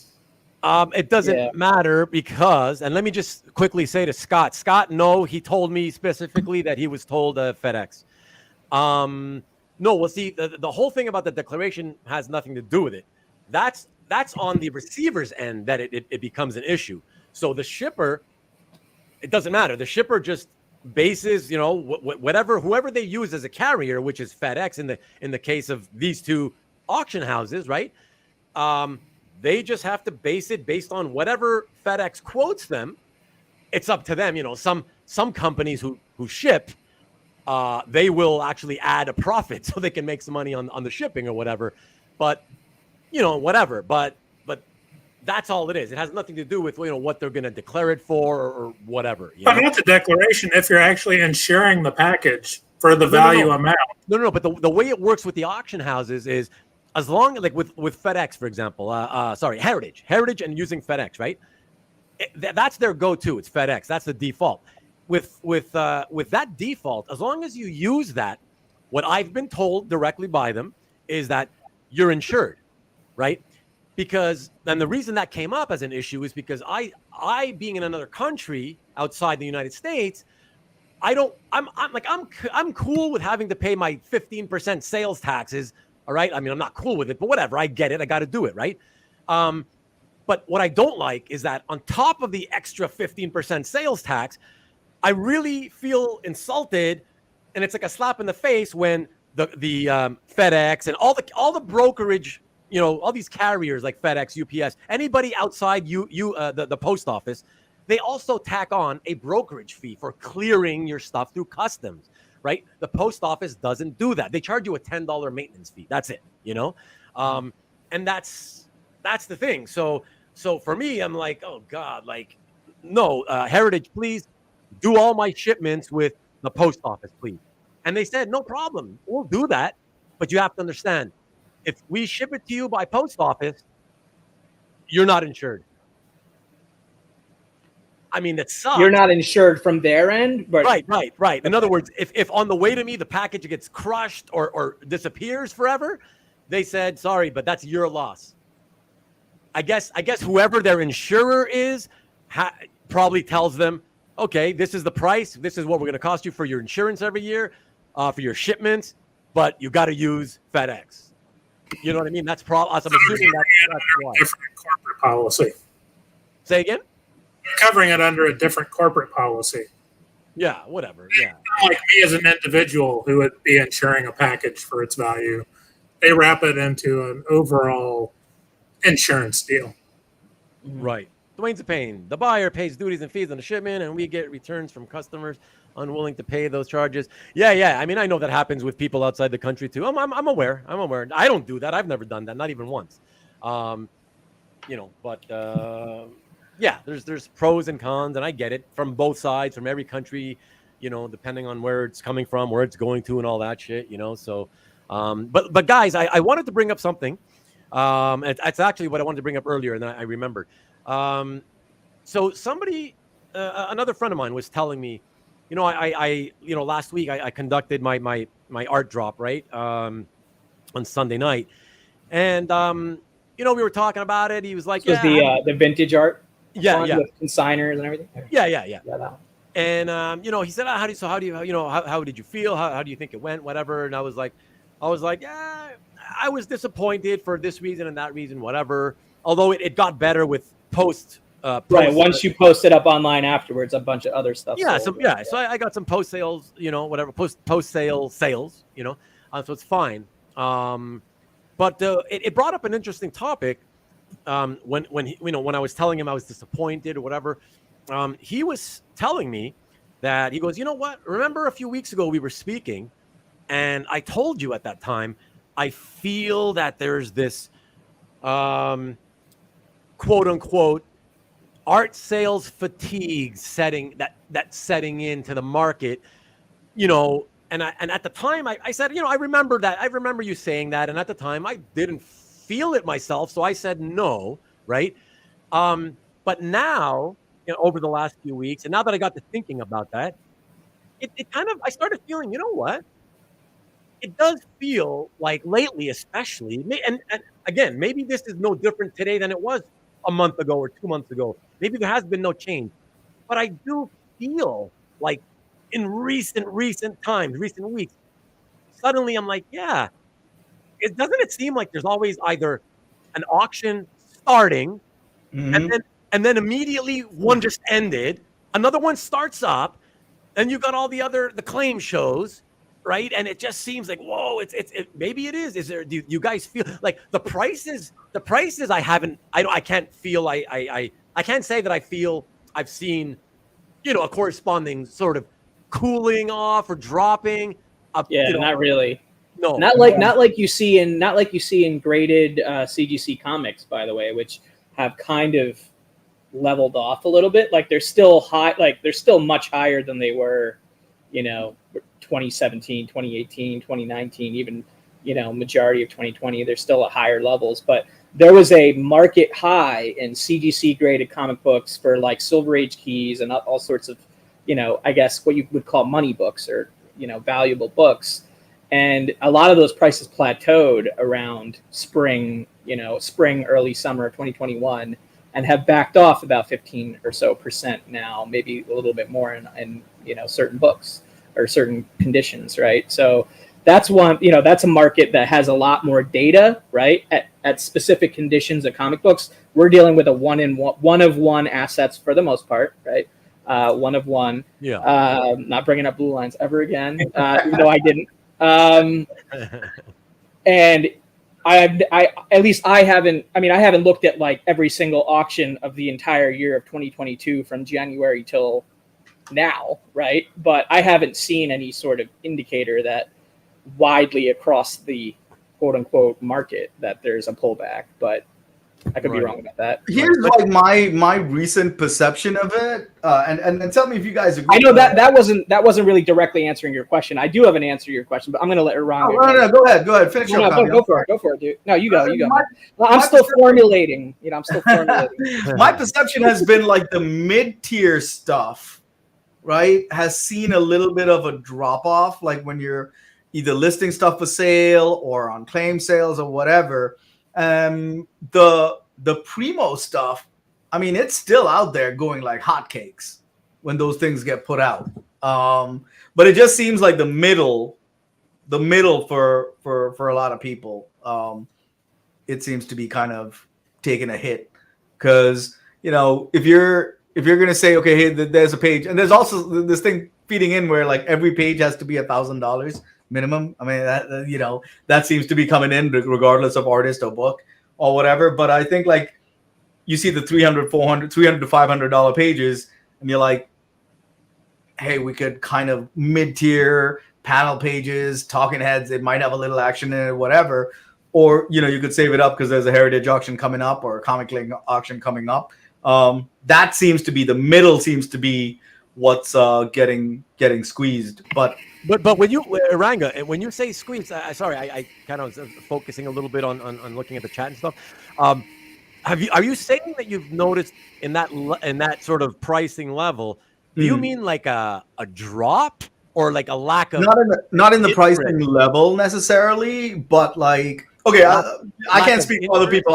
I'll speak for myself, right? Yeah. There was a time when I was like, all right, hey, a $400 page, that's at this point, it's almost kind of like a no-brainer, to go ahead and get it. But the way things are going right now, the opportunity cost of getting a couple of those $400 pages is like, hey, there's a $1,000 page coming up. Oh, I see. Either next week or tomorrow on a drop or something that you could be spending it on. So that's, at least for me, that's the inclination I'm starting to have now because it's happening so frequently with an art sale going up or something being listed, for sale personally or whatever, that I'm holding on to my money to a certain degree and not making the quick purchases of the $300, $400 stuff because I'm like, hey, hang on to that. And I'm with you there. Yeah. Eranga. Like also like the in-person stuff is back kind of in full force. In full for Jeff and you just guys did the whole SDCC thing. I just did the whole C2E2 thing. We Comic Art Con is happening again next weekend in the New York, New Jersey area. NYCC in October, Baltimore Comic Con in October. I'm going to both of those as well. And it's also movie theaters, and concerts, and all the non-comic stuff and comic art stuff that people are starting to reach into. That it's going to readjust everyone's budget. I think it creates a sort of sensation that you're missing out on things that are happening at all times. You may or may not be missing out on them. You know what I mean? Depending upon how much time you have to either follow these online auctions or watch these live claim shows or whatever in the scope of your own life and schedule and all that. But I think because of all of that happening all the time, there is that little bit of a sense of fatigue. Like I agree with what Rubén was saying earlier. Like a few years ago, I wouldn't have said that, but a few years ago, there wasn't as much to do. you know, as there is now. So, yeah. I mean, yeah, you know, because what my friend said, right? He's like, when he was talking about, you know, all the auctions, it just seems like one starts, one ends, and then there's another third one that comes into the middle, you know. And he goes, and look, and then like a month ago, you did 4 straight weeks of live claim sales, right, with the Andrew Hennessy stuff. And I'm like, yeah, no, I get that, and you know, and he goes, yeah, so you add all the different peripheral things, and you know, you put it in, and it could just simply be that, it's people are just like, wow, it's just, there's so much going on, so maybe they want to sit back and just watch, but maybe people are starting to hold off from maybe buying as much. Yeah, I think what Eranga was saying is very kind of where my temperature is at least mentally. Whether I'm actually executing or following through on it is like debatable, right? Because I'll go to a Chicago C2E2 and get several cheaper $100 pieces, or, you know, quote unquote, you know, illustrations or non-published material, because I'm there and I actually get to spend time with the artist and my friends and have fun and whatnot, and it's a memory, right? So that's like a different situation than if I'm sitting here on Heritage or Comic Link tracking, you know, 30 something pieces, like, oh, I'm interested in all 30. I'm not really interested in all 30 of these. No, like, you know, 5 to 10 of them, I'm just interested in the market data, like just for my own knowledge. Maybe 5 to 10 other ones are just like, it's in my category, but I'm not going after it, right? And then the remaining 10 are like maybe prospects that I might want to bid on if they fall in line to where I would like them to be once the live session starts or whatever. But the mental gymnastics you have to keep doing is like, okay, do I want to continue having fun on these cheaper, more affordable pieces, or should I just save and keep saving and or convert, you know, sell off some of these cheaper, more affordable pieces to build a stack and go after sort of what would be considered more long-term permanent collection grails, if you will, right, for yourself. I mean, one of my consigners for last Sunday's show, you know, he gave me like lower end pieces, and he said the reason I would like to part with these now is because, I mean, I don't have unlimited funds, and I do want more expensive pieces, and the way things are going in this hobby right now, right? It's like, you have to tap into your equity of your own collection to right. So he's thinking, but the thing is that it's not that he doesn't want those pieces. It's that he's like, well, I guess I should probably focus on getting the more expensive stuff now before they get out of hand, and I can never get them after, right? And then, because he was saying it's not like he wants a ton of expensive stuff, right? He's a few things here and there, and he figures if I can just get those few things. Yeah, if he has that defined for himself, and he has the roadmap for himself, then great. There are some more, I guess, less decisive collectors that collect more broadly. I would probably consider myself in that category, even though I have things that I'm really hardcore about, like Star Wars. It's not the only thing that I collect, so I'm not as extreme as Jeff in that realm, where it's like 90% or more of what he collects is Star Wars, right? So like, when he has a decision of how to whittle down his collection, it's a totally different process than when I have to look at my collection and be like, well, what do I whittle down? Because I'm into so many different kinds of books and titles and characters. So I know what my favorites are, but does that, like, do I have to give up collecting the rest of it just to make, you know, an effort to get a quote unquote grail? You know, it's part of the hobby. I think it's becoming, the most difficult hobby to sort of assess for yourself and what your goals are as a collector right now, based on the market trajectory of like the last 3 to 5 years. And that's what you just mentioned, Kavi, is something that I was just thinking about in terms of Jeff. Being that Jeff has a, you know, I don't know what the other 10% of your collection is, Jeff, but we know what your focus is, right? What brought you back into the hobby, yada, yada. Do you find yourself... That's a Seinfeld term right there, yada, yada, yada. Yada, yada. Do you find yourself fatigued the same way someone with like broader collecting tastes, because there's always something every freaking week? Or do you still have like the excitement of, hey, let me check this claim show out if there's any Star Wars art? Do you find any fatigue has set in for you? So Ruben's 4th Hennessy show, I bought a piece that was not Star Wars, only because it triggered early comic book collecting memory for me. and it was a lower priced page from a modern X-Men title. But it had the little Nightcrawler Banff character on it. And, issue 140 Tickles the Banff. was the Banff. Issue 140 with Kitty's fairy tale was, a favorite issue of mine. Yeah, I think it was 153 whatever. Like that. Whatever, Uncanny books. But that story, was a fond memory from back when I was reading the X titles. And, Super.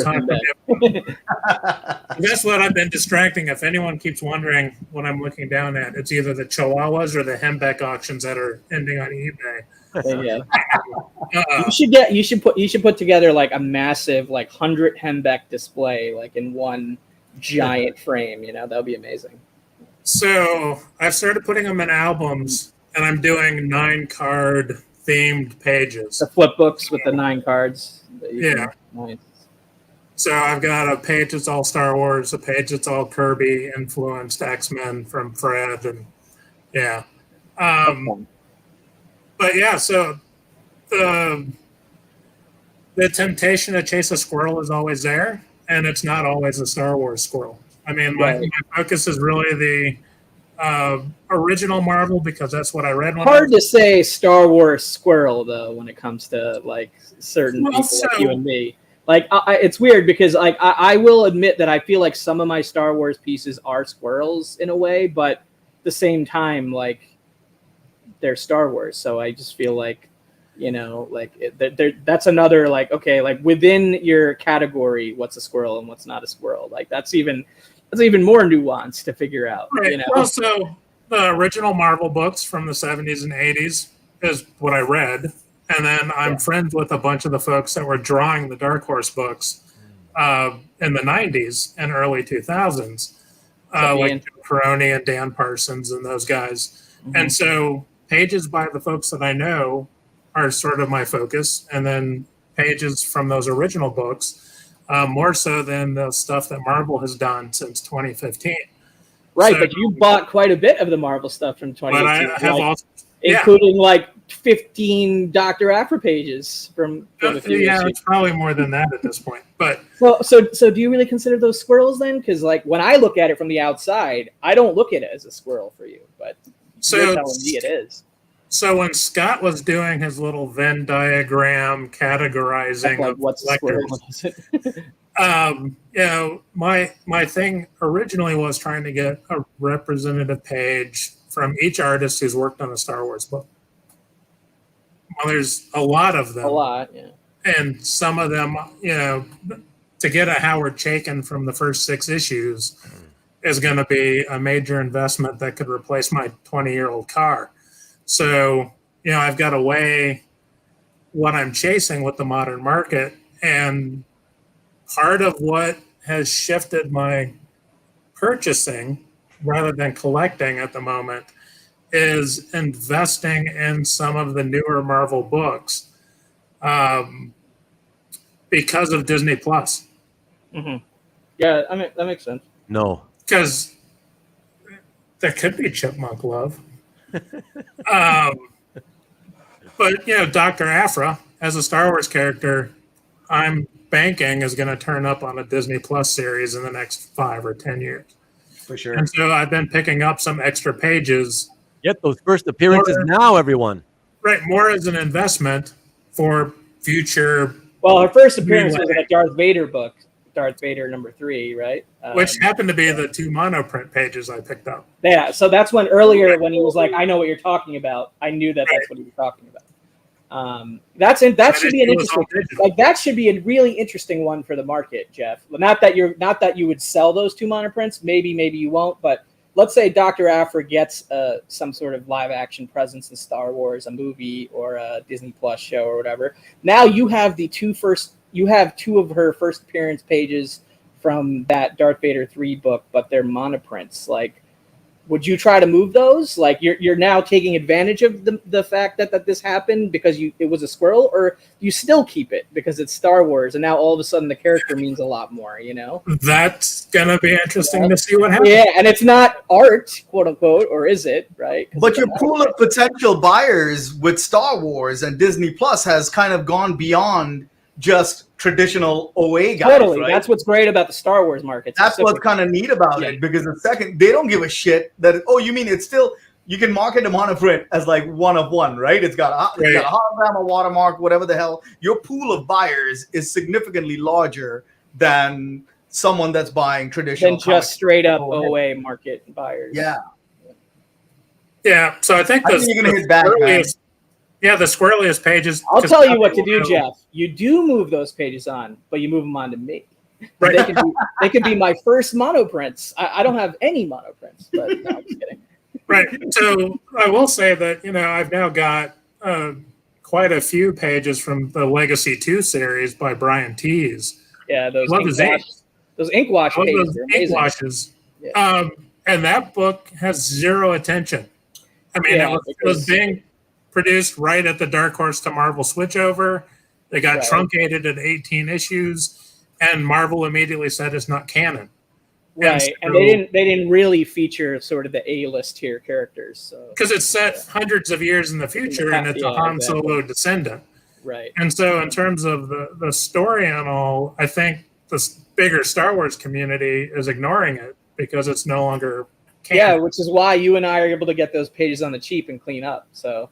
But it's beautiful art, and so normally I would have just said I'm only going to get one page as the example by Brian Tees, and I've sort of thrown that out the window now. Yeah, because it's too undervalued. It's too undervalued to pass up. Like the same thing with those Wilson pencils on those Dr. Afra books. Like, right.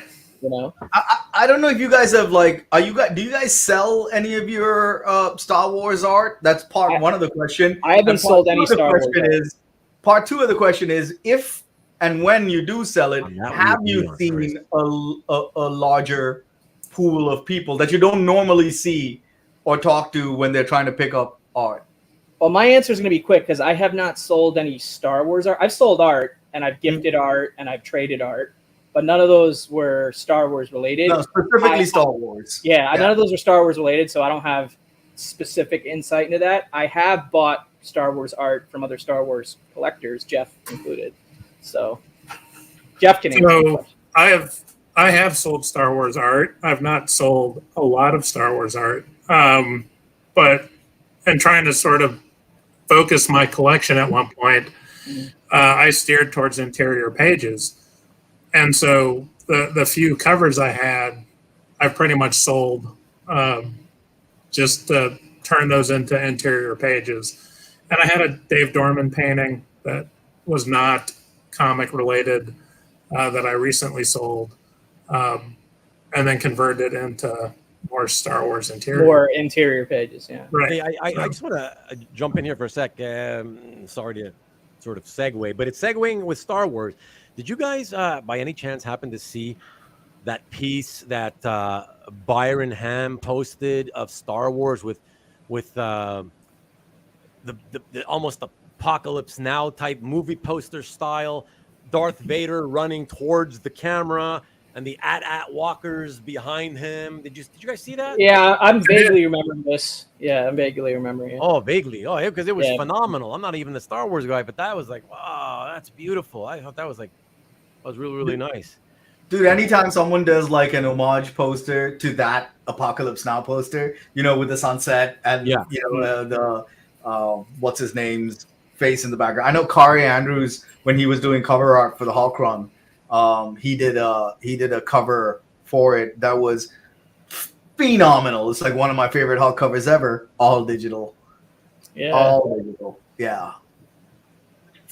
Yeah, he did some of my favorite. I don't know if it was Superman main title or maybe it was Lois Lane variant cover. I don't remember, but like some of the coolest covers, that modern covers that I've wished the OA has existed for is Kari Andrews stuff.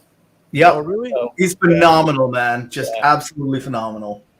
And what's really funny is, so he does all this shit digital back when people were doing traditional art. And for like the Marvel Infinite comics, which are like all freaking digital, he did Right. traditional art for it. Whoa. So like I got like 2 pages of like Wolverine art, and he What's the paper board? Like, what's the board like? It's like 11 by 17 board, man. So Right. he inks on one board, and then he also uses an acetate overlay and paints on it. So he does the colors and all of it. Okay. So it's really weird that the guy that was doing digital covers for traditional comic books is doing traditional art for digital comics. Yeah. Interesting. Mm-hmm. Just wanted to mention, since you guys are coming to the end of that discussion, everybody, for those of you who are not already aware, Nick Barucci has a show, The Original Art Experience, on the EXP. That's his channel that you see right there, youtube.com/the EXP. That is Friday nights at, well, evenings, nights. Well, for Eastern time, guys, it's 7 p.m. A little tougher at 4 p.m. for the West Coast dudes. But it's a lot of fun, typically an hour long, hour and 5-10 minutes. It's a sales show, but / talk show. There's a lot more talking than selling, but it's a lot of fun. It's a good way to end the week, and you should check it out. Nick is a big supporter of me and what I've been doing with my very nascent YouTube channel. And I also like to support him because he is doing what he can to also grow the original art market and bring in new collectors. So I think that's also always very important to do. And check out his channel, at the EXP on Friday nights at 7 Eastern. Thank you. And there we go. Looks like All right, Mikhail just scored a Mikhail. comeback. Yeah, I'm sure he swiped it from me. wiped one of your Hembecks. It was a Dr. Afra Hembeck. Really? I am pricing myself out of I would love that if it was. But, I mean, Mikhail's a pretty Star Wars heavy guy as well. Like, not as much as Sandman, but he's got some good Star Wars art. Yeah, Because like, and he's got a broad. I'm similar. I collect a lot of different categories of stuff. So, although his quality per category is better than mine, but that's another thing. It's better than mine for sure. And there we go. Okay, and so everybody's still watching. Thanks to you for sticking around, especially given the experimental nature of this episode. I know it wasn't obviously the smoothest at all times. Clearly, that's what's going to happen when you come in with no plan. But no, it was fun.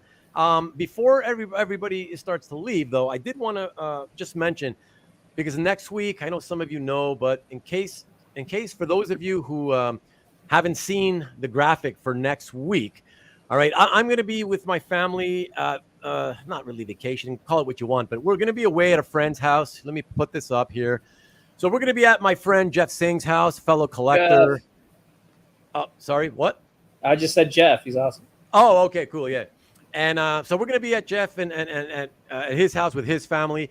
And I put this up because, I made the mistake of course. Sorry, let me go back into the chat. Got to get rid of this. Thank you. And so for next week, because I'm going to be driving, it's a 6-hour drive. I'll be driving back on the Sunday. I decided I just didn't want the stress of having to drive 6 hours back home, being tired, and then, knowing that a couple hours later I'd have to go and do a live show. And then at the same time, I figured, since I'm at Jeff's house, I figured, if I switch the day for this one time, switch it to Saturday night rather than Sunday, he was cool with maybe just coming on with me and just doing a show with me alone. So I said, okay, let's try that. But as it says there on the graphic at the bottom, yes, it's Saturday, not Sunday. So I understand if you guys typically can't make it on a Saturday, that's cool. But I just wanted to let you guys know, if you can make it, as it says on the bottom, for those of you who don't have the eyesight, the vision to read the small print, it says, no guarantee we're actually able to broadcast at all. Yes, I'm serious, but try to be there anyway. Okay, cool. And the reason for that is simply that Let me come back to you. It's simply that Jeff's. So to broadcast, it's always better to broadcast with a hardwire connection. And where Jeff has his computer, it's a really, really tight space where it's tough for two people to sit beside each other. So we're going to see if we can sort of do something about that and still stay hardwired. We may practice trying to figure out what we can do with Wi-Fi, but I'd rather not do it with Wi-Fi. But anyways, just so you guys know, if you do show up next Saturday and we're not here broadcasting live, at least you guys know why. It's because it didn't work out for us. But if there's no space, do the whole show sitting on each other's laps. I almost made it through this episode, Eranga. I was thinking that they would totally not have a problem if they were spooning the whole time. I was just saying, like Jeff and I would do it. My Jeff wouldn't have a problem with it. Apparently, your Jeff might. Nikki B, thank you very much. I grabbed it off of YouTube. Google. I grabbed it off of Google somewhere. It's a very nice house though. But yeah, there we go. Mark, I like his real house better with the insane amount of comic art in that basement or whatever the hell it is. Thanks, Mikhail. Appreciate it, man. Thanks for coming by and sticking around. I've got 2 shows on my YouTube channel this week. One tomorrow and one Thursday.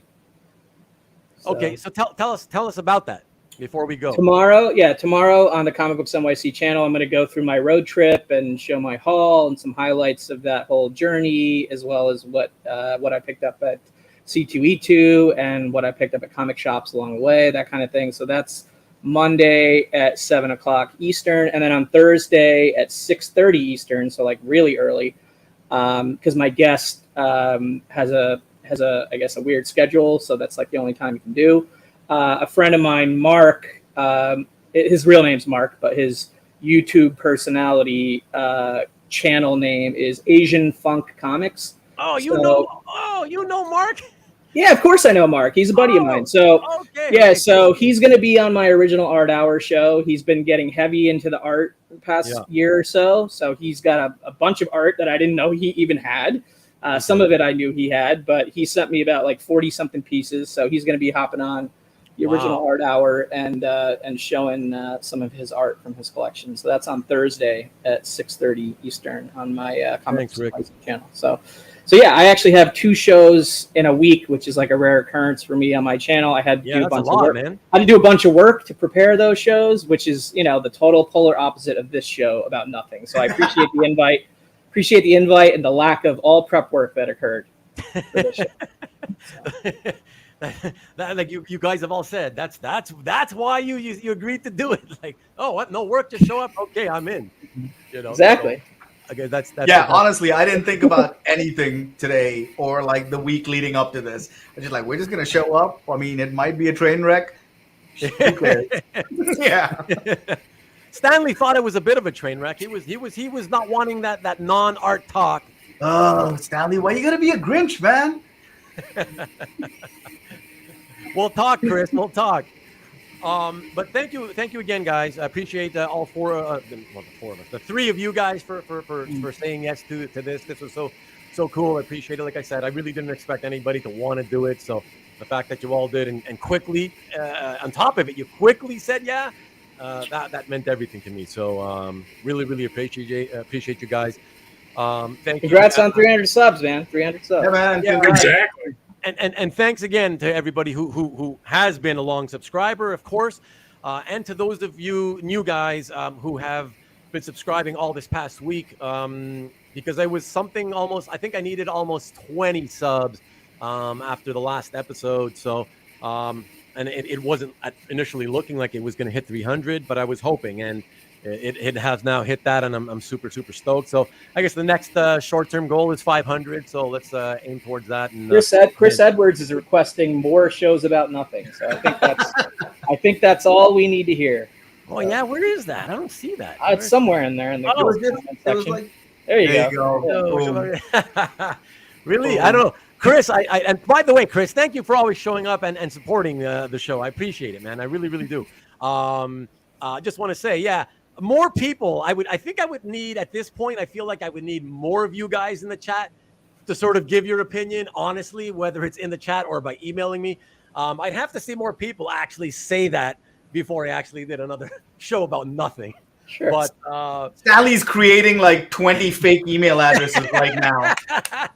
He's like, "Fuck your show about nothing, bro." I'm not even sure. Stanley, are you even there? I haven't seen you for a while, man. Sally gone. I mean, look, let's just ask ourselves this question. Isn't a show about nothing still really about something? Yeah. It's about nothing. Yeah. Exactly. So, Hey, only Sith dealing absolutes there. send it Kavi. there. Oh, yeah. Hey, 2 hours on the dot. Nice job, All right, guys. 2 hours. Appreciate it. all I'm Guys, stick around for a couple of minutes, will you? We'll just we can chat a bit. Everybody else, thank you very much. And again, please, if you have the ability to tune in next Saturday at 8 o'clock, not Sunday, at Saturday, at least come and check to see if we made it onto the air or not. I'd appreciate it. And for those of you watching on Rewind, I always appreciate all of you as well. I know you can't make it in most cases to the live viewings, but really appreciate you guys because, yeah, I mean, you guys are the majority of the views ultimately anyway. So, so thanks again, everybody. And one last little reminder here for everybody else who may be thinking of doing this, but haven't done so yet. Please do so. Pretty please. I'd appreciate it. All right. Thank you. And yeah, we'll see you guys next week. Thanks, guys. Peace. Cheers, everyone. Still live. Still live. Still live.